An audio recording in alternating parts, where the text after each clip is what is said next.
do Rio de Janeiro, a emissora da Fraternidade passa a apresentar Luz na Penumbra, programa que leva ao seu coração a mensagem da doutrina espírita.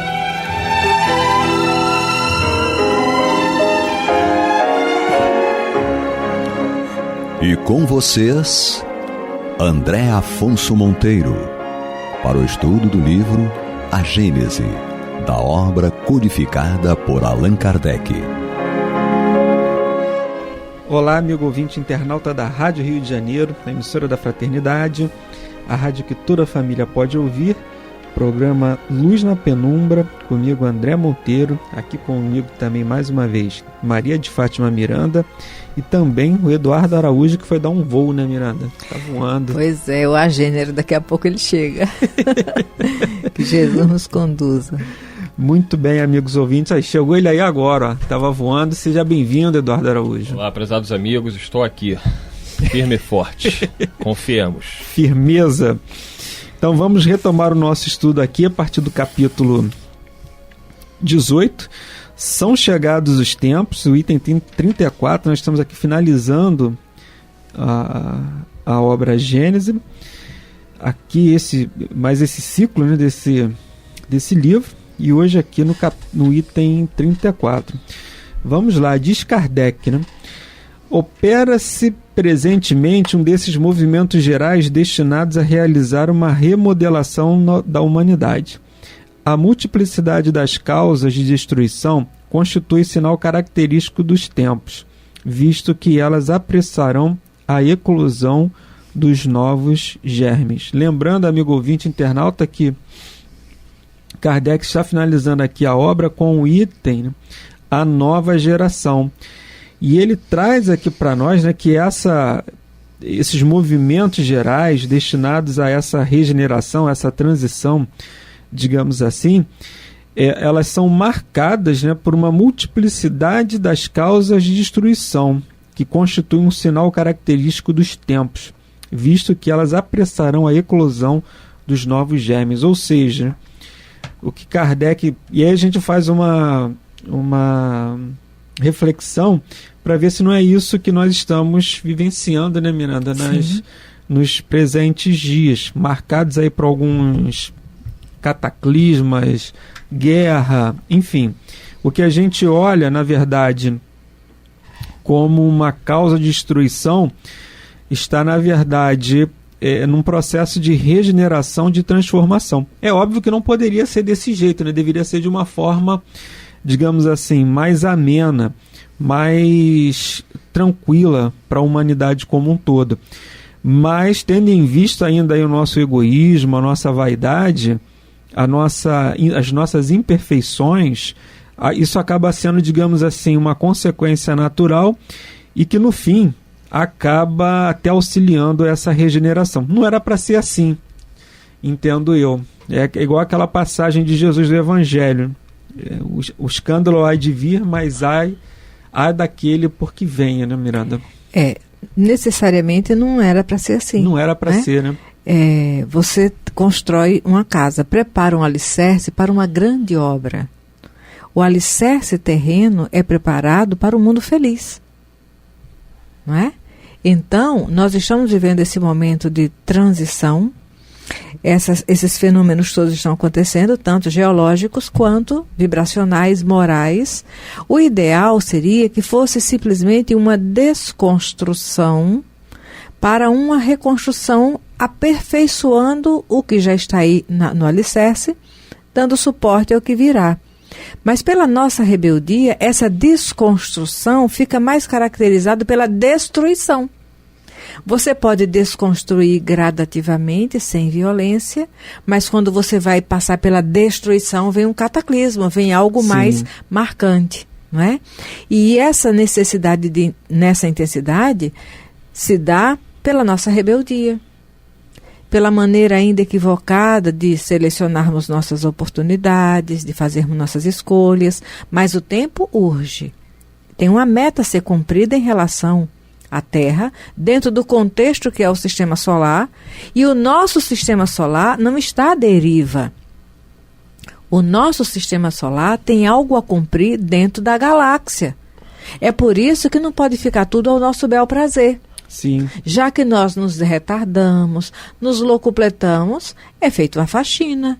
E nessa desconstrução, deixarão de existir os pilares que dão suporte ao egoísmo, ao orgulho, às paixões inferiores. E aqueles de nós que tiverem uma sintonia mais plena com essas situações, seremos convidados a ir para um outro local. Não é? Mas quando nós falamos desse momento da Terra, não é porque a Terra simplesmente é ela. Não, ela está num contexto. E quem dirige o conjunto no sistema está acompanhando cada um desses orbes. E aí, Eduardo Araújo? E aí que Kardec escreve isso no final do século XIX, né? E nós já estamos no século XXI. Então você vê aqui que ele diz, naquele momento, opera-se presentemente um desses movimentos gerais destinados a realizar uma remodelação da humanidade. Essa questão do tempo, ela é uma questão bem relativa, né? Quando se trata de mudanças, sobretudo no estágio de um planeta, né? No caso de mundos de provas e expiações para a regeneração. Olha quantos anos já se passaram, né? Mais de séculos. E nós ainda estamos nesse momento de transformação. Só que agora, inegavelmente, nós vemos que é um momento que está muito mais próximo daquilo que os espíritos, né, alertaram através das obras básicas, aqui no caso a Gênese, que esse momento nunca esteve tão próximo como hoje, né? Quanto tempo mais irá levar? Mais 50 anos, mais 100 anos? Não sabemos. Mas nós sentimos, por tudo que estamos vivendo, que esse momento ele está muito próximo. Eu sempre lembro, né, da frase do Espírito Emmanuel, que foi dita em rede nacional. Isso está no programa Pinga Fogo, que foi ao ar em 1971, em 2 edições, uma no meio do ano e outra no final, em dezembro, eu acho. E lá o Chico Xavier, perante as câmeras, foi categórico em dizer que Emmanuel afirmava que a Terra seria um mundo regenerado por volta de 2057. E aí, se baseando, claro, no próprio Livro dos Espíritos, quando Kardec fala que nós levaríamos ainda 2 ou 3 gerações de incredulidade. E aí você pega a cada geração 50 anos. Então, 1857, a publicação do Livro dos Espíritos. Até 3 gerações de incredulidade, você tem aí 150 anos. A 4ª geração, dentro desse entendimento que os Espíritos trouxeram a Kardec, seria a geração que seria voltada para uma nova era. Seria 2057, a era espiritual. né? Se você somar 200 anos, né? 3 gerações de incredulidade, 150 anos. 4ª geração seria a geração que estaria voltada para o espiritual. Mais 50 anos, 200 anos. 1857 mais 200 anos, 2057. Então a fala de Emmanuel, ela pode ser criticada, mas ela não está destituída de racionalidade, baseado no que os próprios espíritos falaram a Kardec, de que ainda haveria 3 gerações de incredulidade, até uma 4ª geração, que já seria uma geração diferente. Nós estamos vivendo exatamente esse momento. Que é esse pulo dessa 3ª para a 4ª geração, né? É isso aí. E é o que nós estamos vendo nas crianças que estão chegando. Sim. Os sinais são claros. Muitas pessoas ficam, isso é um absurdo, o Emmanuel é um pseudo-sábio, está chutando data. Não. Ele não está limitando data, ele não disse dia tal, do mês tal, do ano tal. Ele falou. É isso aí. E lembrando que, baseado no que foi dito no próprio Livro dos Espíritos, a data bate. Entendeu? Gostem ou não gostem, mas a data, ela acaba batendo e tem todo sentido por tudo que nós estamos vendo. Eu estou começando a fazer conta aqui para saber se em 57 eu não vou estar reencarnado. Porque a expectativa de vida do brasileiro, né? 70 e poucos anos. Miranda vai estar, né, o Eduardo? Eu estou aqui procurando. Eu vou ler para vocês, está na questão 798 de O Livro dos Espíritos, né? Para quem está em dúvida, ouvindo no rádio agora, será que é isso mesmo? Onde é que está? Então a questão 798, ela é grande. Tá? Então, lá na resposta da 798, a pergunta 798 é a seguinte: o Espiritismo se tornará uma crença geral ou continuará sendo professado apenas por algumas pessoas? Aí os espíritos começam respondendo a Kardec que certamente ele se tornará uma crença geral e marcará uma nova era na história da humanidade. Aí eles continuam a resposta e lá na frente, no finalzinho, tá? No finalzinho dessa resposta, eles dizem o seguinte: dar-se-á o mesmo com o Espiritismo, que tem progredido bastante, mas durante 2 ou 3 gerações ainda haverá um fermento de incredulidade que só o tempo dissipará. Então, já passaram-se aí 3 gerações, praticamente, né? E agora nós estaríamos adentrando a 4ª geração. E essa 4ª geração é que traria, né, essas ideias novas do Evangelho, né, e faria com que a espiritualidade prevalecesse no seio da humanidade, nas nossas ciências, na filosofia, né, em todos os ramos do saber humano. Então está aqui, para quem duvida, questão 798, o finalzinho da questão 798, os espíritos confirmando e Kardec trazendo de que seriam 2 ou 3 gerações onde haveria o fermento da incredulidade, que só o tempo dissiparia. Já se passaram aí, né, quase esse período todo, e nós estaremos adentrando a 4ª geração, que seria a geração não mais da incredulidade, mas a geração que traria a fé, que traria a espiritualidade para toda a Terra. Eu ia pedir para você buscar realmente essa pergunta, que é importantíssima a gente respaldar na obra de Kardec. Na obra de Kardec. Então, eu e Miranda e o Aloysio estivemos fazendo um trabalho numa casa espírita, e aí um companheiro levantou a mão: porque está dando data, não se dá data. Primeiro que o Emmanuel não deu a data exata, ele falou por volta de. Mas mesmo assim, baseado no que a obra básica está nos trazendo, na palavra dos espíritos, é só você fazer soma, aí é matemática. Sim. Né? 3 gerações, 150 anos. 4 gerações, 200 anos. Publicação de O Livro dos Espíritos, 1857. Mais 200 anos, 2057. Tá dentro da margem de erro, digamos assim. Exatamente. Tá dentro de Por isso que ele falou por volta de. Ele não disse que vai ser no mês de setembro de 2057, à meia-noite. Não falou nada disso. Quando se fala por volta de, pode ser 2057, 2060, 65, entendeu? É por volta de. É porque as pessoas confundem essa questão. Uma coisa é a gente fazer previsões nossas, individuais. Exatamente. Isso, aquilo. A outra é você falar de datas em relação ao progresso da humanidade, que é diferente. Aí a gente vai se recordar até quando Kardec, mais à frente, ele vai falar dos flagelos destruidores, no item 35, mas até para a gente já dar uma palhinha aqui, né, um spoiler. Mas quando ele, lá em O Livro dos Espíritos, os benfeitores respondem a Kardec para esclarecer qual o motivo dos flagelos destruidores, porque Deus envia os flagelos destruidores ou permite, e os benfeitores vão responder que ele golpeia a humanidade, ele usa esse termo, golpeia, né, a humanidade, para fazer com que ela ande mais depressa. Então você vê que o que a gente está verificando, vê se isso de alguma forma não condiz com o que nós estamos vivenciando agora, principalmente nos últimos anos, né? Quantos problemas nós não tivemos, né? Pandemia, guerras, quanto tempo a gente estava sem guerra? Já estamos aí com um problema de guerra. Tem várias, né? Na África, tadinho, é um continente que é uma luta atrás da outra. Tem a da Síria, né? O Iraque. Sim. Então, você vê que essas afirmações que Kardec fez, os benfeitores fizeram a Kardec, só corroboram com o que está acontecendo agora.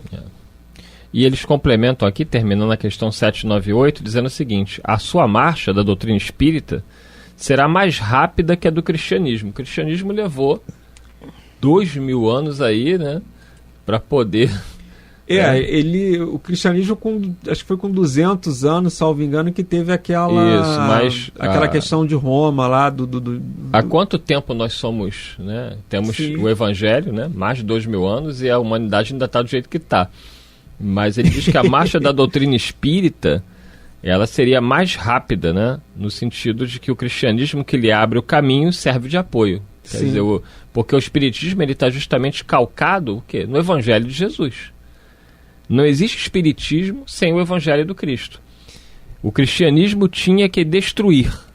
O espiritismo só tem que edificar. Os espíritos terminam falando aí na questão 798 de O Livro dos Espíritos, deixando claro que seriam 2 ou 3 gerações de incredulidade e que a 4ª viria para, né, trazer essa era que todos nós desejamos e que é falada, essa era, ela é falada por todas as religiões. Todas as religiões falam na nova era, né?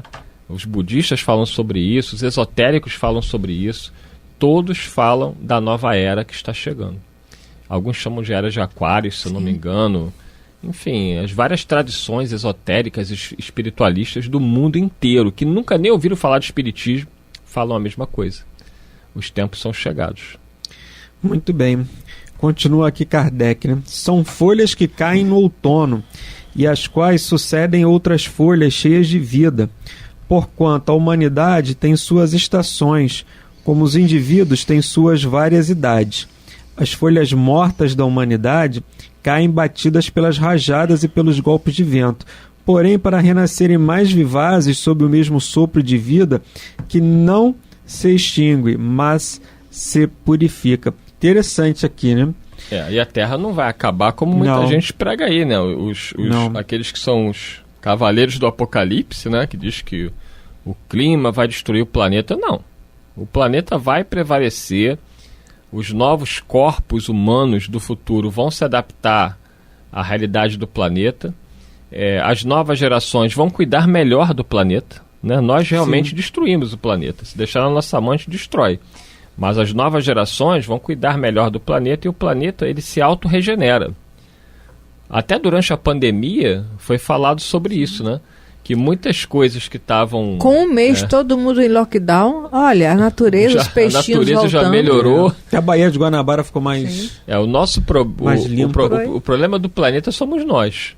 Então o planeta vai continuar, né? E a raça humana, a espécie humana, ela não vai acabar, ela vai se transformar, assim como o ser humano de hoje não é o mesmo ser humano primitivo do planeta. Então nós estamos sim nessa era de transformação. Os corpos se aperfeiçoaram. Os corpos vão se aperfeiçoando, a nossa alimentação irá mudar, nós não iremos mais ter alimentação animal. Essa compulsão por comida. Sim. A Miranda não sei como é que vai viver nesse novo tempo, né? Mas... Por quê, Eduardo? A compulsão pela comida. Né? Ele que diz. Miranda é o estômago dele. Ele batizou o nome dele de Miranda. O estômago dele. Quando chegar no umbral grosso, que alguém vê um luminoso assim na cor que eu não imagino, Miranda, não pense que sou eu, não. Eduardo. Cuidado, pode cair no estômago dele. Mas assim, a alimentação vai ser completamente diferente. Vai, com certeza. Entendeu? Não... Aí o ouvinte deve estar pensando, mas vocês estão falando em quanto tempo? Vamos fazer um exercício de imaginação aí, né? Claro que é uma coisa... nos próximos 200, 300 anos, muita mudança no planeta. É só a gente olhar como é que era a gente vê historicamente, como é que era o nosso mundo 300 anos atrás, 50 anos atrás. Olha quanta coisa aconteceu, de 1970 para cá. Não tínhamos internet, não tínhamos uma série de coisas. E hoje a mudança ela é muito rápida. Sim. Então, assim, os espíritos já vêm alertando. No livro Missionários da Luz, o instrutor Alexandre fala sobre isso, né? Chamando a atenção de que a nossa alimentação irá modificar-se. Só que isso irá acontecer naturalmente, porque os novos organismos, né, os novos corpos, os novos seres humanos que vão nascendo, né, se procriando, se multiplicando, já estão nascendo com alterações genéticas. Você vê aí muitas crianças que já nascem com intolerância à alimentação animal. Sim. Já é natural. E no futuro isso vai ser cada vez mais comum. Então essa transição alimentar ela vai ocorrer naturalmente. Sim. Olha, mas ele também deixa uma dica aqui pra gente, quando ele fala, são as folhas que caem no outono e as às quais sucedem outras folhas cheias de vida, porquanto a humanidade tem as suas estações. Se partirmos do verão, que é aquela coisa íngreme, seca, desafiadora, cansativa para muita gente que não gosta de calor, não é? Aí depois vem o outono, que é esse momento das folhas caindo. Mas outras folhas vêm, mas ainda para enfrentar um desafio do inverno. Para só então chegar à primavera. E aí depois o verão, né? Não, e com a primavera... E você vê que são ciclos. Aí você observa que se você pegar essa sequência, verão, outono, inverno e primavera, mas na primavera vem a polinização também. E aí você já não vai estar mais nessa condição, nessa humanidade que ainda vai acessar uma outra coisa que está acima do que a gente pode imaginar agora. Sim. E, na verdade, assim, o que a gente vai aprendendo é que existem ciclos. Da mesma forma como existem as estações, a analogia que Kardec faz, existem os ciclos das estações no nosso planeta. E em cada momento desse ciclo, o planeta está condicionado a uma temperatura ou alguma condição externa que vai mudar ali, que muda a sua, digamos assim, a sua dinâmica. E do ponto de vista espiritual, a gente vai entender também que existem esses ciclos dessa renovação dessa nossa população. Agora você observa o seguinte, que o espírito que sai do verão e passa para o outono e segue no inverno, quando ele chega na primavera, aquele espírito já conquistou valores onde ele não necessita mais do verão. Ele pode ir ao verão de alguém, levar flores. Em um momento ele pode se ressentir numa dessas mudanças. Isso aí. Mas ele vai se adaptando. É verdade. É transitório. Ele vai se adaptar. Ele vai fazer essa adaptação. E quem não conseguir se adaptar... vai ter oportunidade de se sentir útil noutra estação. Em outro local. Em outra estação. Que é o que Kardec diz, que muitos... são os exilados que ficam migrando, né? Que o Kardec, quando Kardec começa nesse capítulo, a nova geração, ele vai falando sobre isso, como se ele usa até o exemplo, né, como se fosse um aeroporto em que ele não usava porque não tinha lá na época, mas nós usamos isso, acho que em algum programa nós usamos isso, é igual um embarque e desembarque. São chega estações, um grupo e sai como se fossem estações de trem. Como se fossem estações.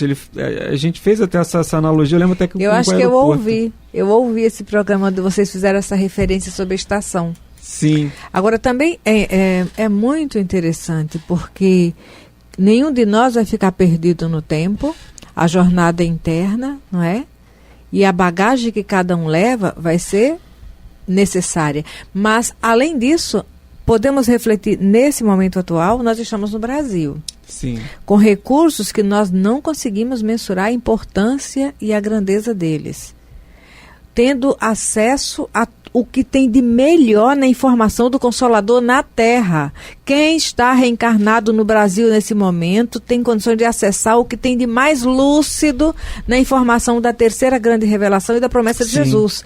Mas não pensemos que isso é para que a gente fique na eterna zona de aparente conforto. Porque às vezes eu converso, Miranda, eu fiquei assustada. Olha, mas se você realmente se identificar com Jesus aqui e for um com ele, você vai servir no Afeganistão direitinho. Porque alguém precisa ir lá. Vai haver uma migração, não é? Sim. É interessante. É verdade. Mas, amigos ouvintes, Eduardo, mais alguma consideração? Estamos caminhando aqui que nós pro final. Estamos chegando ao final do programa e com essa esperança aí desse novos tempos que virão para o planeta, né? Eu sonho com isso todo dia. Todos nós queremos um planeta mais justo, né? Queremos um planeta onde não haja fome, onde não haja desigualdade, tanta miséria, né? Tanta guerra, tanto sofrimento. Claro que ainda teremos aí anos difíceis pela frente, não nos enganemos. É uma travessia. É uma travessia, mas os tempos estão muito próximos verdadeiramente, segundo aquilo que os Espíritos nos falam. Que Deus nos abençoe. Muita paz a todos. Muita paz, Miranda. Que Jesus nos conduza. Até a próxima quinta, se Deus quiser. Muita paz. Você está ouvindo o programa Luz na Penumbra.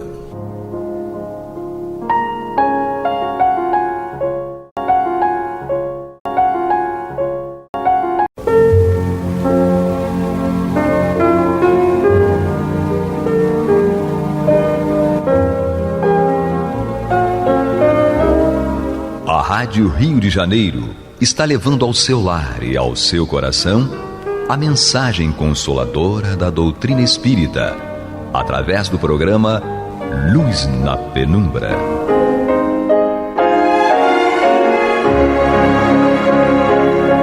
E agora com vocês, Nádia do Couto Vale, para comentar o céu e inferno ou a justiça divina segundo o Espiritismo, da obra codificada por Allan Kardec.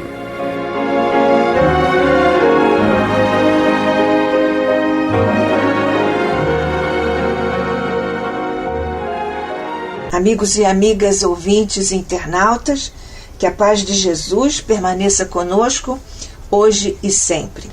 Dando continuidade ao nosso estudo já iniciado, aqui no capítulo 7º da segunda parte desta obra, O Céu e o Inferno, a Justiça Divina, segundo o Espiritismo, e neste capítulo 7º, nós estamos estudando os espíritos endurecidos, assim classificados por nosso querido codificador Allan Kardec, e nós hoje damos continuidade ao nosso estudo, às nossas reflexões a respeito da trajetória do perfil psicológico, espiritual e moral da Rainha de Ud, que é um espírito, por ele, Kardec, classificado como endurecido, e que é um exemplo praticamente perfeito para ilustrar o orgulho do sangue, o orgulho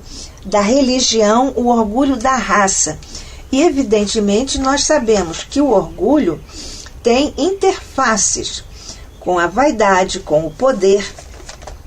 E, nesse particular, nós vemos que a Rainha de Ud representa esse perfil muito especial para nossas reflexões, porque esse é um caso de orgulho exacerbado, mas nós precisamos ter atenção, porque tudo pode ir evoluindo, se cristalizando, aumentando, e naturalmente aqui nós vemos que isso pode acontecer na mesma encarnação, em uma encarnação, ou na sequência de encarnações.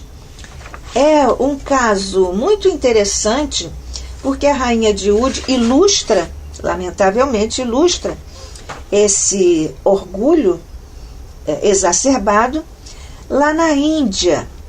Na verdade, a Índia é um local e é um país, uma nação, uma comunidade em que existem altíssimos níveis de espiritualidade.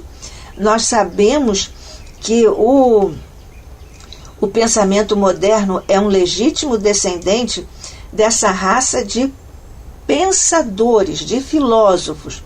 Todas as línguas de raças brancas, chamadas raças brancas, têm uma estreita afinidade com o sânscrito, que é o sânscrito originário de sua formação e uma reminiscência da sua existência pregressa em outros planos. Estamos falando aqui deste grupo de pensadores que reencarnaram lá na Índia para deixar este legado de altíssimo valor moral e espiritual, porque foi lá na religião sagrada do Ganges, do rio Ganges, que os Mahatmas criaram, Mahatma quer dizer grande alma, criaram um ambiente de tamanha grandeza espiritual para o seu próprio povo, que até hoje a atmosfera psíquica está lá e resguarda e guarda mensagens de amor, de esperança, de estoicismo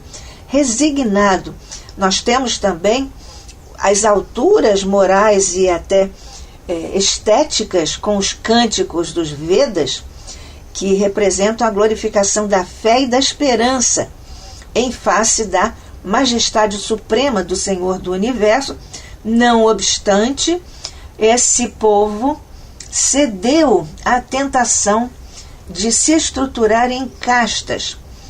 O povo hindu tem um elevado desenvolvimento nas ciências do espírito, já tinha naquela época, e sendo um instrumento do Cristo 6.000 anos antes de Cristo, também com Krishna, com Buda e com outros grandes enviados. Mas o povo hindu, a despeito dessa riqueza estética, moral, cognitiva, espiritual, magnética, vibracional, deixou crescer no coração o espinho do orgulho, como nos diz Emmanuel em A Caminho da Luz, que aliás dera motivo ao seu exílio na terra, porque foi um povo que veio de outras regiões para a terra, para os braços de Jesus, que recolheu vários povos, como nós sabemos também em A Caminho da Luz, que vieram ter a terra na condição de degredados, em função de vários defeitos, estamos usando a palavra defeitos morais, e então Jesus os recebeu aqui na terra para que eles aqui empreendessem a sua trajetória evolutiva. E então, em breve, essa organização em castas separou para sempre as coletividades, porque está estruturada em um sentido hierárquico, mas significando então uma superioridade orgulhosa e absoluta. Os termos são de Emmanuel. E, portanto, há fortes raízes de uma vaidade poderosa, dividindo os espíritos no campo social e religioso. Os filhos legítimos do país dão-se o nome de árias, que é uma designação da sua raça primitiva, como nos ensina Emmanuel. Seu sentido religioso, de modo geral, chama-se Arya Dharma. É nesse particular que nós vemos, então, o caso de nossa rainha de Ud. Porque, sendo essa rainha esse espírito extremamente orgulhoso, vaidoso, nós então pensamos como deve despertar um soberano hindu no plano espiritual, um soberano hindu com esse nível de orgulho. É a rainha de Ud, que desencarnou em França em 1858 e que deu uma comunicação mediúnica ainda perturbada. Ela não podia explicar as sensações do mundo terrestre. Tem saudades da vida e queria que o corpo se levantasse do túmulo. Ela lamenta ter sido enterrada em França porque, segundo ela respondeu à mesa mediúnica, a terra indiana menos pesaria sobre o seu corpo. Ela diz que as honras fúnebres prestadas aos seus desposos não foram grande coisa, porque ela era rainha. E nem todos se curvaram diante dela. É um ressentimento que ela tem, ainda ditado pelo seu orgulho exacerbado.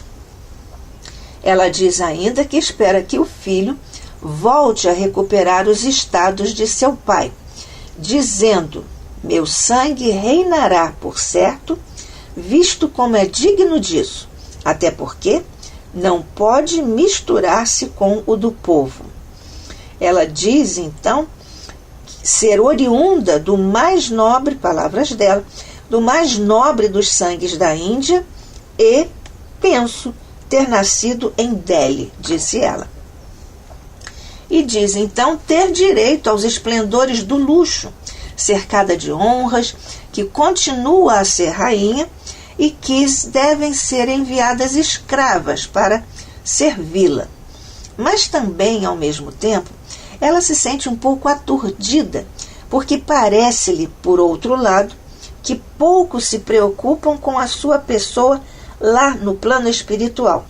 E, contudo, diz ela, ser sempre a mesma, tão bela quanto era. Nas encarnações anteriores, ela declara, deve ter sido sempre rainha. Então, nós vemos aqui, nessa apresentação de Kardec sobre esse espírito, E nós também temos aqui a nossa Revista Espírita de março de 1858, porque Kardec expande ainda mais as perguntas que foram feitas e, naturalmente, as respostas que foram dadas pela rainha de Wood à mesa mediúnica.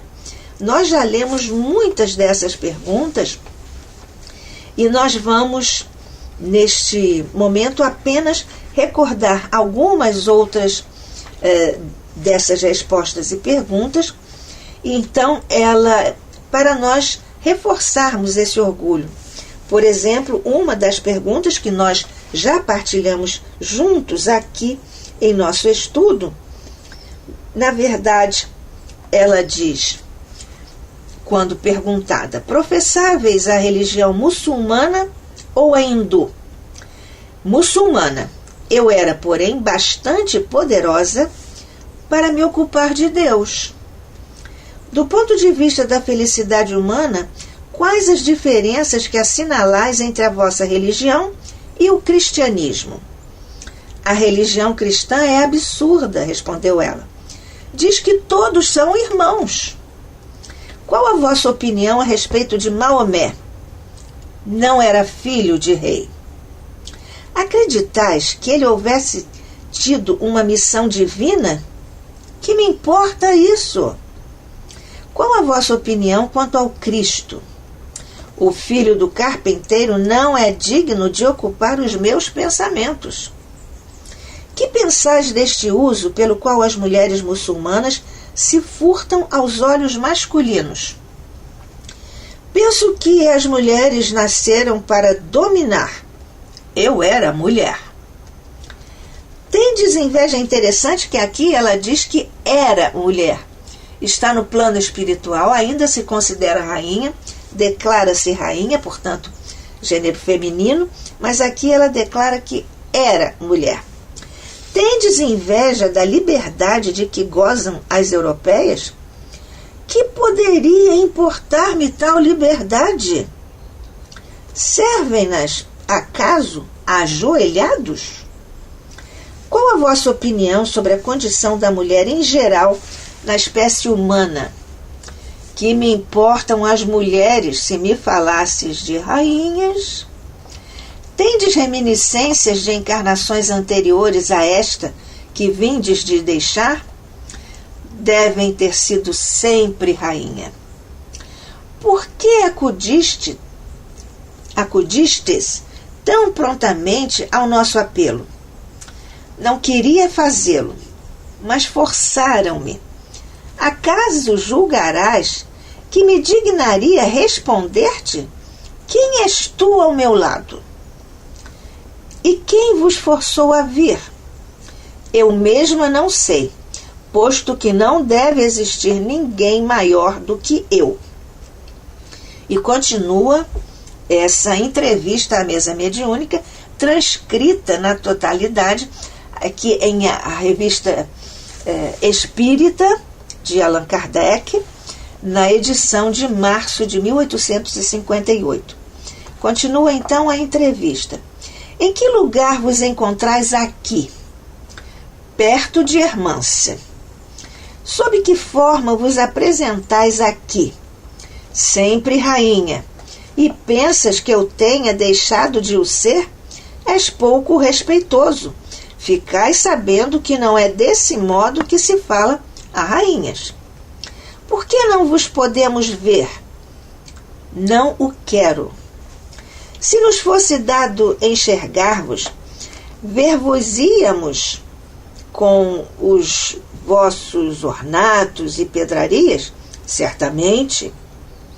E como se explica o fato de, despojado de tudo isso, conservar o vosso espírito tais aparatos, sobretudo os ornamentos? É que eles me não deixaram. Sou tão bela quanto era, e não compreendo o juízo que de mim fazeis. É verdade que nunca me vistes. Que impressão vos causa estardes entre nós?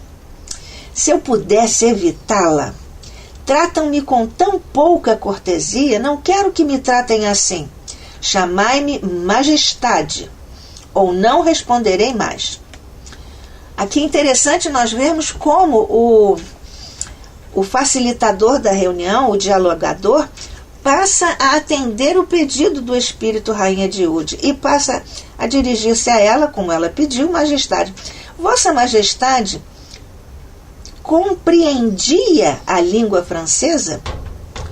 Por que não a compreenderia? Eu sabia tudo. Aqui o orgulho da inteligência. Vossa Majestade gostaria de nos responder em inglês? Não. Não me deixareis, pois, tranquila? Quero ir embora. Deixai-me. Pensais que eu esteja submetida aos vossos caprichos? Sou rainha e não escrava. Mas nós aqui somos escravos do horário. No Luz na Penumbra, estudando o céu e o inferno, a justiça divina, segundo o Espiritismo, eu, Nádia do Couto Vale, e você, amigo, amiga, ouvinte, internauta. Mais umas 2 perguntinhas para a Rainha de Ud. Vossa Majestade gostaria de nos responder em inglês? Nós vemos aqui o orgulho da inteligência. Não, não me deixareis, pois, tranquila? Quero ir embora. Deixai-me. Pensais que eu esteja submetida aos vossos caprichos? Sou rainha e não escrava. Rogamos somente que respondais ainda a 2 ou 3 perguntas. Resposta, então, de São Luís, que estava presente. Deixai-a, a pobre perturbada. Portanto, São Luís interrompeu aquele diálogo à mesa mediúnica, certamente porque o espírito já estava entediado com a entrevista e também porque já tinha sido exposto na sua fragilidade moral. Então São Luís interrompe a entrevista, quando o dialogador diz: rogamos somente que respondais ainda 2 ou 3 perguntas, e São Luís, que estava presente, responde: deixai-a, a pobre perturbada, tende compaixão de sua cegueira, e oxalá vos sirva de exemplo. Não sabeis quanto padece o seu orgulho. Nós estamos todos instruídos a respeito do orgulho como sendo uma chaga moral que é um obstáculo grande à nossa felicidade, à nossa evolução. Kardec, então, nos oferece mais uma de suas preciosíssimas notas e ele, então, nos diz: essa conversa oferece mais de um ensinamento. Evocando essa majestade decaída, agora no túmulo, não esperávamos respostas de grande profundidade, tendo em vista o gênero de educação das mulheres naquele país, mas pensávamos encontrar nesse espírito, se não a filosofia, pelo menos um sentimento mais verdadeiro da realidade e ideias mais sadias sobre as vaidades e grandezas da Terra. Longe disso, diz Kardec, nela as ideias terrestres conservaram toda a sua força. É o orgulho, que nada perdeu de suas ilusões, que luta contra sua própria fraqueza e que deve, com efeito, sofrer muito por sua impotência. Prevendo respostas de outra natureza, havíamos preparado diversas perguntas que se tornaram sem objetivo. Essas respostas são tão diferentes das que esperávamos, assim como as pessoas presentes, que nelas não se poderia ver a influência de um pensamento estranho. Além disso, tem uma marca tão característica de personalidade que acusam claramente a identidade do espírito que se manifestou. E continua Kardec em sua avaliação em uma de suas preciosas notas.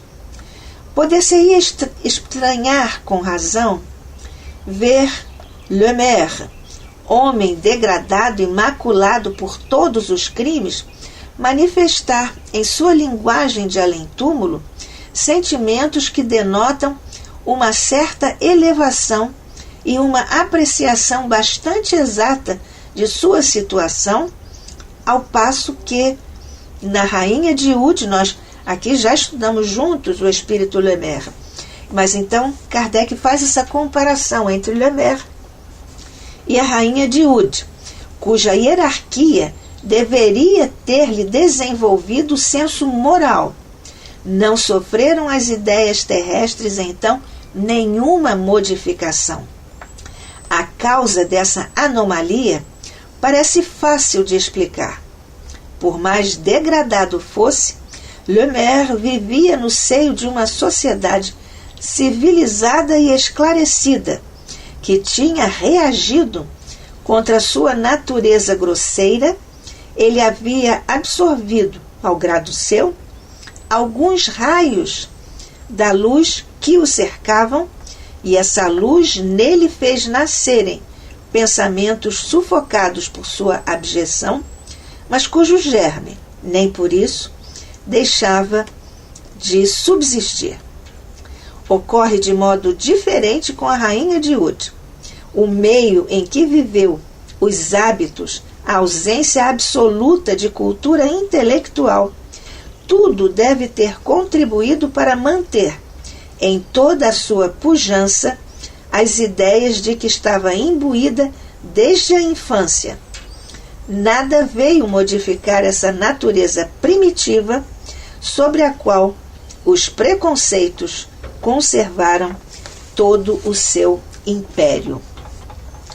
Aqui o quanto o espírito guarda e resguarda na sua intimidade profunda aquilo que está marcado, gravado no seu psiquismo profundo desde a infância, mas que continuou em função do meio em que esse espírito estava encarnado e mercê do seu orgulho, da sua, digamos assim, fraqueza moral, foram permanecendo guardados ali em seu psiquismo todo esse, poderíamos dizer, conjunto de comprometimentos morais, defeitos morais, todos eles estruturados no orgulho. E nós vimos que ela aqui emblematiza o orgulho da religião, o orgulho da inteligência, apesar de ficar patente que ela não tem cultura, o orgulho da raça, na verdade, o orgulho da religião. São várias as facetas que estão postas aqui no nosso estudo para que nós estejamos cada vez mais atentos, para nos fixarmos na figura grandiosa, resplandecente, cósmica em sua grandeza crística, o Jesus da Terra, o Mestre que nós escolhemos seguir.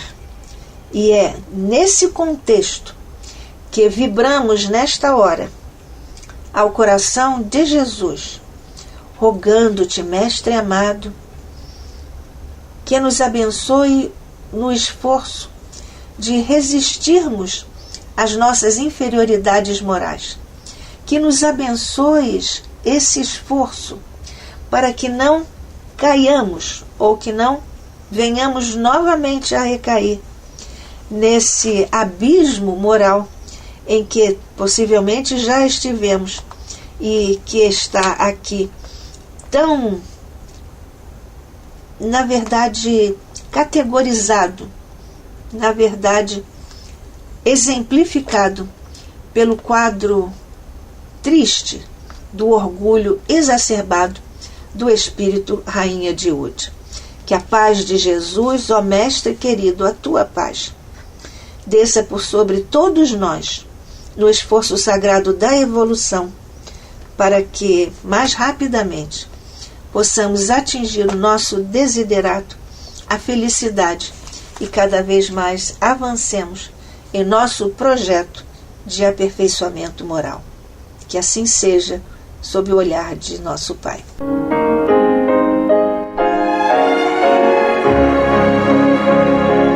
E vamos ouvir agora a prece de encerramento de nosso programa, na voz de Geraldo de Aquino. Jesus, dá-nos coragem para a luta, piedade para os insultos e misericórdia para as injustiças e ingratidões. Limpa nossa alma de inveja e ambições mesquinhas, de ódio e de vingança o nosso caminho. E que dentro em pouco, ao recolher-nos de novo ao calor do nosso leito, para que o sono nos dê a paz e o esquecimento das tristezas humanas, possamos sentir, Senhor, no mais íntimo de nosso ser, a doçura indefinível do Teu amor e a grandeza incomparável da Tua divina presença. Que assim seja.